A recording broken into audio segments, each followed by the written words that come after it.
आज हम basic of switching system पढ़ेंगे। इसके अंदर स्विचिंग सिस्टम के अंदर क्या क्या एलिमेंट्स होते हैं उसके बारे में आइडिया लेंगे। तो ये है एक स्विचिंग नेटवर्क है जिसमें आप देख रहे हैं इनलेट्स और आउटलेट्स। एन इसमें इनलेट्स है और एम इसमें आउटलेट्स है। तो एक बेसिक स्विचिंग कंपोनेंट के अंदर एन इनलेट्स होते हैं, एम आउटलेट्स होते हैं। अब ये जो बीच में स्विचिंग नेटवर्क है ये बेसिकली एक मैट्रिक्स होती है। तो इस स्लाइड में जैसे दिखाया गया है एक switching network. So the hardware use for connection between inlet and outlet is called as switching matrix और स्विचिंग नेटवर्क। इनलेट और आउटलेट्स जो होती हैं आपकी वो उनमें कनेक्शन इस्टेब्लिश करने के लिए हम एक स्विचिंग नेटवर्क का इस्तेमाल करते हैं। अब इनलेट जो थी उसके अंदर आपके इनकमिंग ट्रंक आ जाते हैं, सब्सक्राइबर लाइन आ जाती है। इसी तरीके से आउटगोइंग ट्रंक आ जाते हैं और आउटलेट्स आ जाते हैं। जो ट्रंक लाइन है ये दो एक्सचेंजों को जोड़ने का काम आती है, जबकि सब्सक्राइबर लाइन आपके सब्सक्राइबर से एक स्विचिंग नेटवर्क को जोड़ने के काम आती है। तो ट्रंक और सब्सक्राइबर लाइन में ये फ़र्क है कि ट्रंक लाइन दो एक्सचेंजों को जोड़ रही है, सब्सक्राइबर लाइन जो है स्विचिंग नेटवर्क और आपके सब्सक्राइबर को जोड़ रही है। तो अगर एन इजिकल टू एम है, मतलब आउटलेट जितनी है उतनी इनलेट हैं, तो स्विचिंग नेटवर्क एक सिमेट्रिकल नेटवर्क कहलाता है। तो सिमेट्रिक नेटवर्क क्या होता है? जिसमें इनलेट भी उतनी है जितनी आउटलेट है, वो एक सिमेट्रिक नेटवर्क होता है। अब फोल्डेड नेटवर्क क्या होता है? जैसे कि स्लाइड में देख रहे हैं आप, जो आउटलेट थी उनको वापस इनलेट के ऊपर लूप कर दिया है। So when all the inlet and outlets are connected to the subscriber line, the logical connection appear as shown in the figure. In this, the output lines are folded back to the input line. Hence the network is called folded network. ये कई बार question आ जाता है exam में, 2 number का question, तो आपको यही लिखना है जैसा कि स्लाइड में बताया गया है। When all the inlet and outlets are connected to the subscriber line, the logical connection appear as shown in figure. In this case, the output line are folded back to the input and hence the network is called a folded network. अब non blocking network क्या होता है? So in a folded network with n subscriber, अगर n subscriber हैं तो maximum कितने call हो सकते हैं उसमें साइमल्टेनियसली? n/2। तो स्विचिंग नेटवर्क में भी design to provide n/2 simultaneous switching path. अगर आपको n सब्सक्राइबर है तो स्विचिंग नेटवर्क ऐसा डिज़ाइन करना पड़ेगा, जैसे 100 सब्सक्राइबर हैं तो 50 स्विचिंग पाथ उसके अंदर इस्टेब्लिश हो जाएं, क्योंकि 2 सब्सक्राइबर को एक पाथ चाहिए। तो 100 सब्सक्राइबर हैं तो टोटल पाथ कितने चाहिए? 50 चाहिए। इसलिए हम कह सकते हैं अगर n सब्सक्राइबर है तो n/2 साइमल्टेनियसली स्विचिंग पाथ इसमें चाहिए। इस कंडीशन के अंदर स्विचिंग नेटवर्क जो होता है एक नॉन ब्लॉकिंग नेटवर्क होता है। मींस इस नेटवर्क के अंदर कभी भी इंगेज नहीं आ सकता कोई भी कॉल्ड सब्सक्राइबर, क्योंकि सभी के लिए स्विचेस अवेलेबल है, तो इसमें आपको इंगेज नहीं मिलेगा। In a non-blocking network, as long as a called subscriber is free, a calling subscriber will always be able to establish a connection to the called subscriber. हमेशा पॉसिबल है कि वो कनेक्ट करेगा ही करेगा। In other words, a subscriber will not be denied a connection for want of switching resources. लेकिन ये बहुत rare condition के अंदर ही होता है कि सारी कन्वर्सेशन एक संग ही पॉसिबल हो। ऐसा हो ही नहीं सकता कि एक जस्ट सपोज करो एक एक्सचेंज की कैपेसिटी 100 है तो 100 के 100 आदमी एक संग काम एक साथ बात कर रहे हो। It is not possible. बहुत रेयरेस्ट टू रेयरेस्ट कंडीशन में। It may hence be economical to design a switching network that has as many as simultaneously switching path as the average number of conversion expected. इसमें generally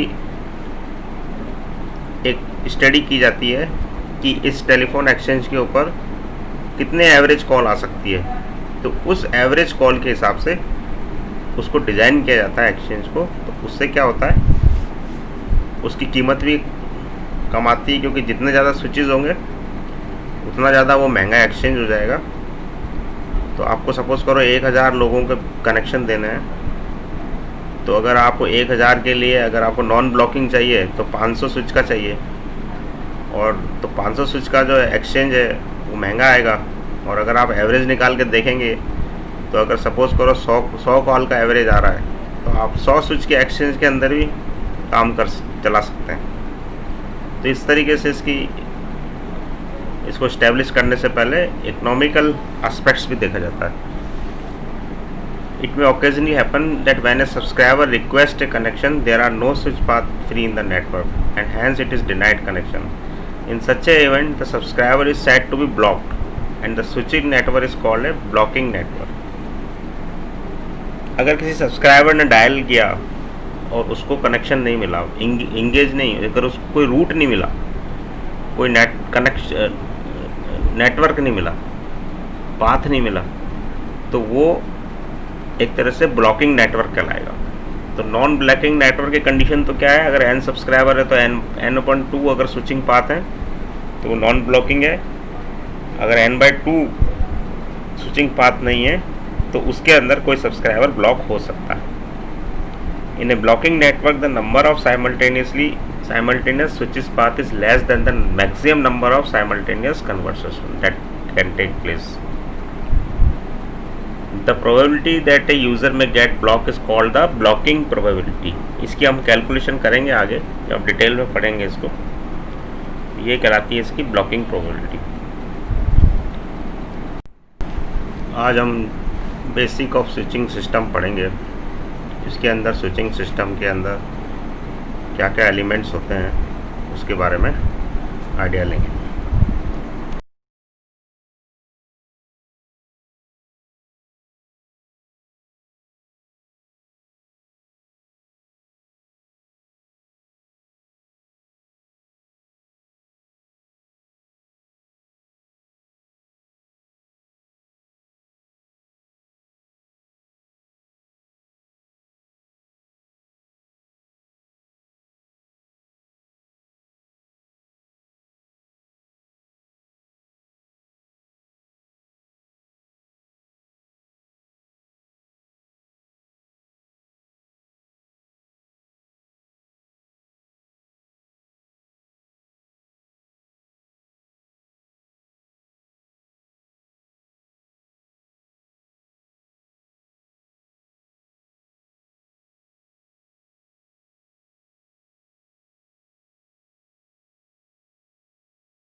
provide an internal mechanism for local connection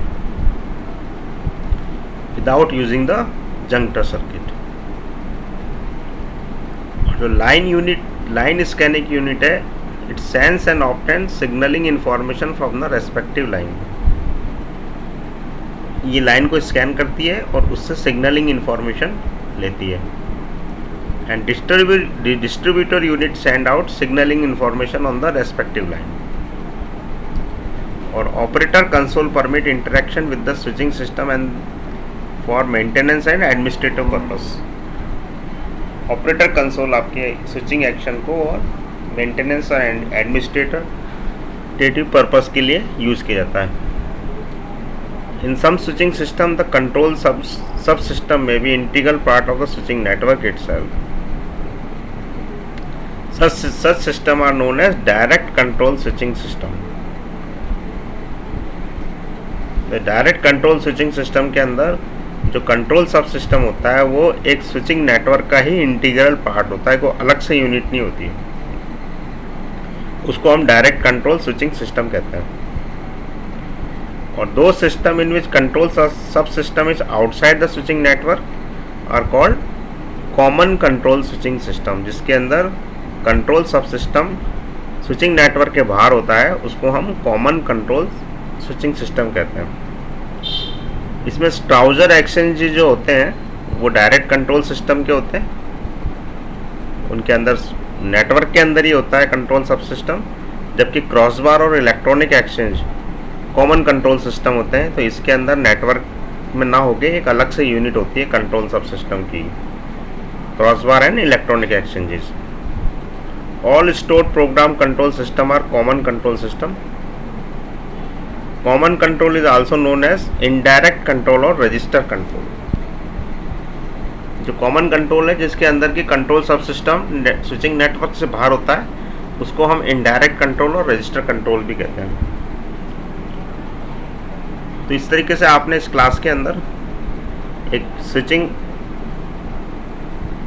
network के बारे में पढ़ा, basic element के बारे में पढ़ा। इसके अलावा आपने देखा कितने तरह के नेटवर्क होते हैं। ब्लॉकिंग नेटवर्क है, फोल्डेड नेटवर्क है, अनब्लॉकिंग नेटवर्क है, इनके बारे में पढ़ा। और आगे की क्लास में हम इनमें और डिटेल में इसके एलिमेंट्स के बारे में पढ़ेंगे। तो ये है एक स्विचिंग